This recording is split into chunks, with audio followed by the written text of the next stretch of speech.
Magandang umaga po sa ating lahat. So, ngayong araw na to ay magluluto tayo ng pangtanghalian na tomato rice. So, heto maghihiwa po ako ng sibuyas, then carrot, potato, and I add some green peas.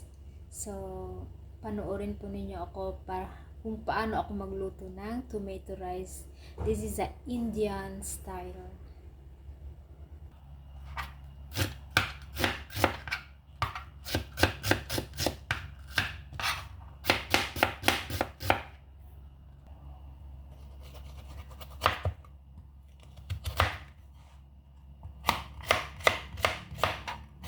So, naghiwa po tayo ngayon ng carrots para sa ating 1 cup of tomato rice. So, kasi mag-isa naman siyang kakain. Yung bata lang. Tapos, yung kanyang lola, sila lang ang kakain. So, lutuan ko lang sila ng 1 cup. So, atin na pong simulan ang pagluluto ng tomato rice. So, ito po yung mga ingredients niya. Ayan. Isa lang po kasi yung phone ko. So, then ghee, this is a bay leaf, cardamoms, cloves, cinnamons, and the flower ones. So, now, i-blend po natin yung kanyang tomato or kamatis. I-blend natin siya.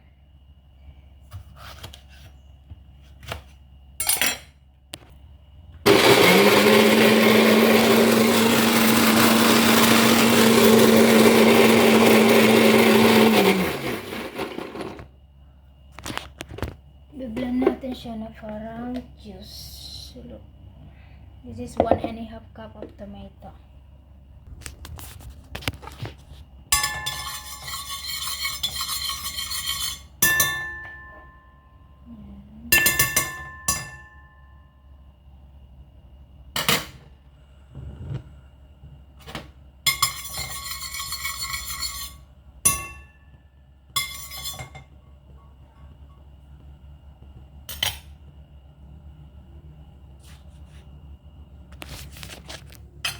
So, now, ilalagay na po natin ito.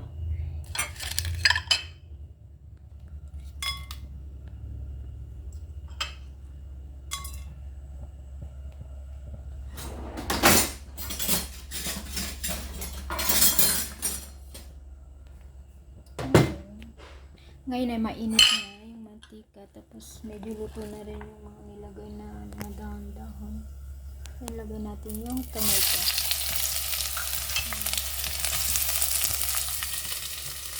So, ngayon, luto na yung kanyang sibuyas.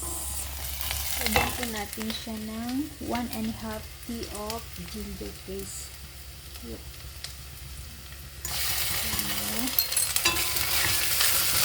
Halo-haloin po natin.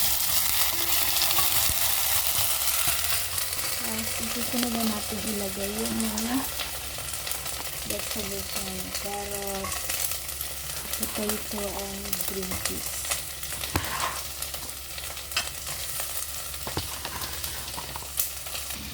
Now, ilalagay na natin yung tomato juice. 1.5 of tomato na medium size.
ilalagay natin yung coriander leaf and puਦੀna leaf.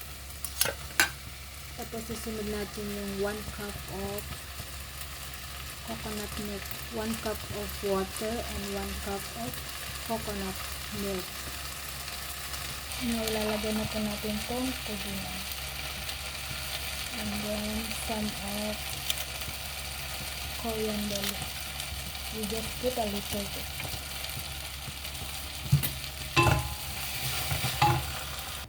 So now, if 1 cup of rice, lagyan ko siya ng 1 cup of coconut milk.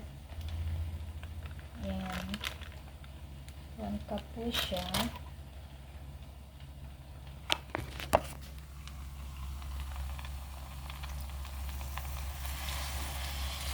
And then, 1 cup of water.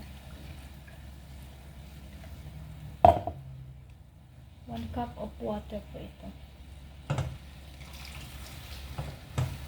Yan.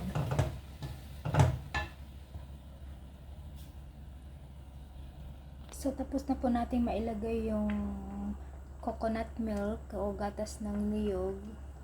So, lagyan po natin siya ng kaunting. Lagyan po natin siya ng konting asin. Depende po sa ating panlasa. Naya po akong magsalita kasi nandito yung amo ko. Maka-content lang. Sana po suportahan niyo ako para sa aking mga anak. Ito po siya yung tomato sauce.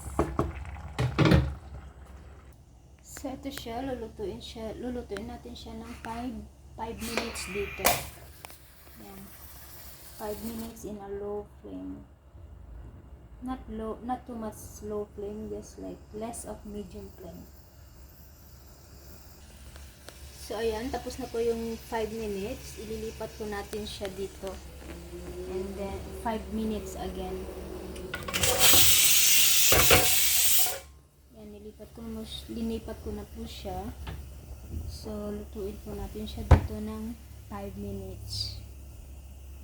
Ayun po, tapos na po ng 5 minutes. Papatayin na po natin yung apoy.